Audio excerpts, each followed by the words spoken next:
Alors, Hachem, aujourd'hui, c'est le Chav Gimel Av, 23 Av. C'est la Iloula d'un grand tzaddik qui a vécu dans notre génération, Rabbi Yaakov Israël Kanievski. On l'appelle le Stipler. Le Stipler était un grand rav à Bnei Brak, okay? Et il donnait beaucoup, il étudiait Yomam Valayla. Rien que pour vous dire à quel point il étudiait. Il étudiait jusqu'à qu'il n'avait plus de force d'aller au lit. Alors, il laissait la force pour faire quelques pas. Il avait la table, il avait le lit, 1 mètre à côté. Et il s'est laissé un peu de force pour faire 3 à 4 pas et rentrer en lit. Il étudiait 36 heures d'affilée, sans arrêt. Ça veut dire quand il mangeait, il étudiait 36 heures d'affilée. Il étudiait comme ça. Okay? Un jour, il en trouvait par terre. Ah, ils avaient peur. Et quand il est réveillé, non, Hashem, non, je me suis tombé. Qu'est-ce qui t'est arrivé? Il dit, j'ai mal calculé mes pas. Je n'ai pas laissé assez de force pour rentrer dans le lit. Ça, c'est le Stipler. Okay? C'était toute une sommité dans le monde de Torah. Okay? Et aujourd'hui, qui c'est qui a pris sa place? Rabbi Chaim Kanievski. C'est son fils. Okay? Alors, il a hérité cette force d'étudier sans arrêt. Rabbi Chaim Kanievski, combien de Siyum Shas il a fait? Okay? Combien il a étudié? C'est inimaginable. Il connaît tous les chasses par cœur. Il connaît le Yerushalmi par cœur. Il connaît tellement des Midrashim par cœur. Et imagine-toi son père. Okay? Alors, il a écrit un livre qui s'appelle Kehilot Yaakov. Kehilot Yaakov.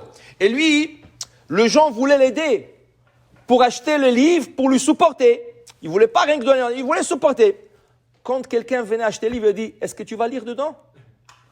S'il disait non, n'achète pas. Il ne voulait pas le vendre. Il a dit, je le vends rien qu'à ceux qui vont l'étudier.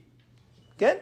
Il avait des midotes extraordinaires. C'était tout un rave, tout un génie qui a vécu dans notre génération. Okay? Alors pour dire que Ayom c'est le jour de Saïloula, Shchoto Yagen Aleinu, Va Kol Amo Israël. Amen.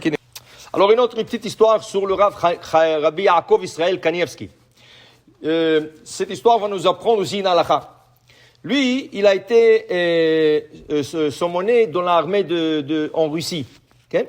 Ils l'ont emmené en armée, tu n'avais pas beaucoup de choix, c'était pas dire ah oui ou non. Quand ils t'ont convoqué, tu étais obligé d'aller. Donc, il allait là-bas. Et dans les nuits, tu faisais la garde à moins 40, moins 50, sous le zéro. Okay? Au Canada, c'est rien que moins 30, 35. Imagine-toi, moins 40, moins 50, sous le zéro. Et tu es en plein air. Tu sais, le vent, il souffle. Alors, les gardes, ils leur donnaient un manteau en fourrure, mais quelque chose de très, très chaud. Ah, tu le mettais, tu te chauffais, et tu faisais la garde. Tu avais froid un peu au visage, mais au moins le corps se gardait bien. Lui, celui tombait, la garde Shabbat. Top. Tu ne peux pas choisir, tu ne peux pas dire oui ou non. Top, la garde, c'est tu es là-bas, tu regardes, tu fais rien. Le problème, Shabbat, c'est pas... Top. De toute façon, il ne peut pas se plaindre, rien du tout. Il sort à 1h du matin, il sort pour faire la garde. Le gardien avant lui, il avait froid. Qu'est-ce qu'il a fait? Il a enlevé le manteau, parce qu'il passait le manteau un à l'autre. Il a enlevé le manteau, qu'est-ce qu'il a mis? Il l'a accroché sur un arbre. Qui avait juste à côté, et il est sorti. Normalement, le Stipler attendait qu'il arrive et il change le garde avec lui. Bonjour, bonsoir, tout va bien, là, on change. Là, il arrive, le gars, il n'est plus là. Qu'est-ce qu'il voit? Le manteau accroché sur l'arbre. Mais là, il a un problème. Il y a un problème. La halakha dit qu'on ne peut pas utiliser un arbre le jour de Shabbat. Tu ne peux pas monter sur un arbre. Okay? Pourquoi? De peur que tu arraches une branche, une feuille, quelque chose comme ça. Okay?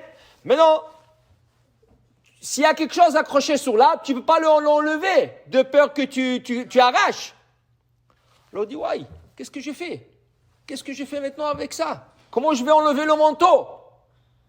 Il dit, écoute, si ça va arriver à un point de sakanat nefashot, ça veut dire danger, je n'ai pas le choix. Mais pour le moment, je suis bien.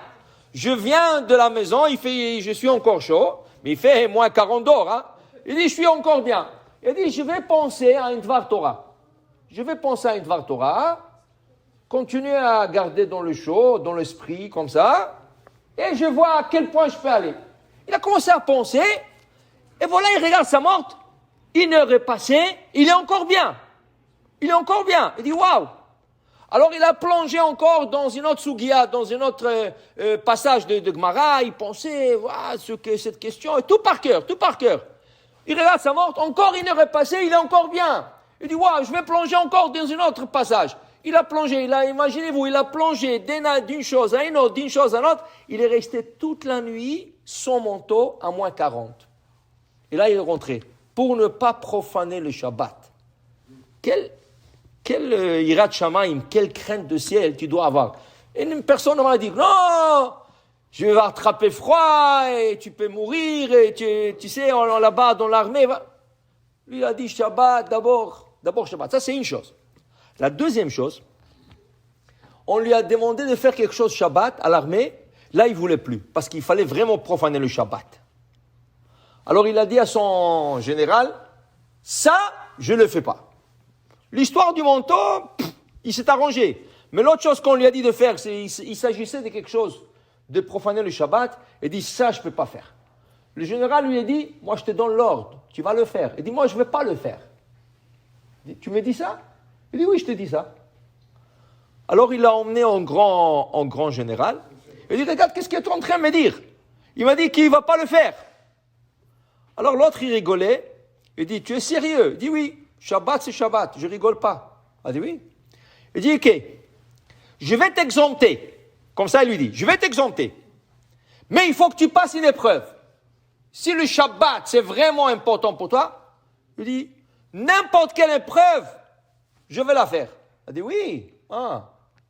Il lui a dit, je veux mettre 50 soldats, un en face de l'autre. Toi, tu dois passer au milieu. Eux, ils vont te frapper avec leur revolver. Chacun va donner un coup avec le revolver. Et Marchema, ils étaient des cruels, ça. C'est des gens cruels. Il lui a dit, je vous défie. Je n'ai pas de problème, je vais le faire. Mais Shabbat, je vais la faire aussi. Il dit, tu es tellement sûr de toi, hein? Il dit, oui. Il dit, ok. Alors demain, tu passes l'épreuve. Imaginez-vous, ils ont mis 50 soldats, un en face de l'autre comme ça. Et lui, il est passé au milieu. Et ils l'ont tapé avec, tu sais,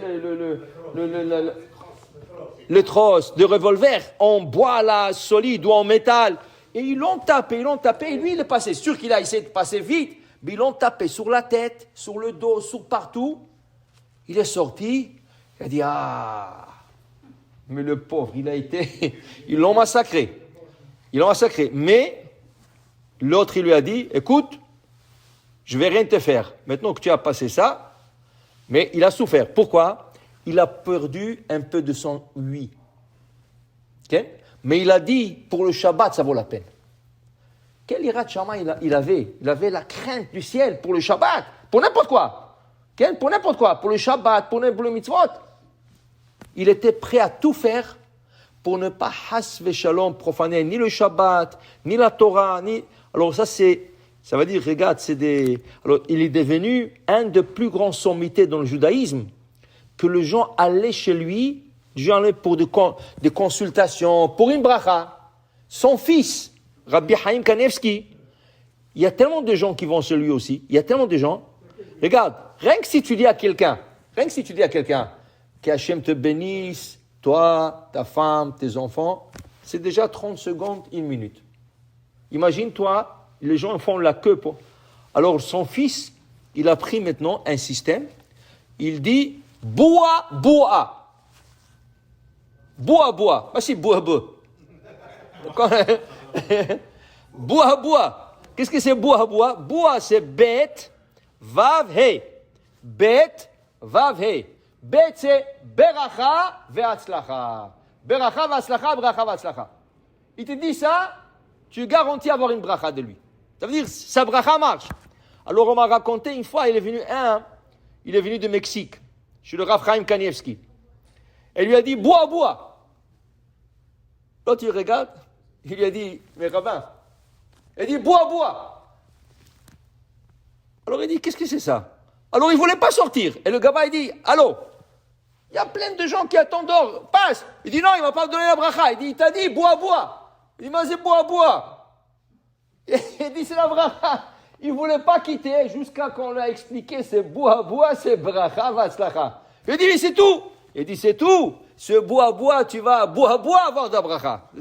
À bois de bracha, Hachem. Pour dire voilà, ça c'est l'héritage qu'il a laissé à son fils. Le deux, ils étaient des grands génies. Zchutam yagen alenu. V'akol amo Israël. Amen. Kini ratzon.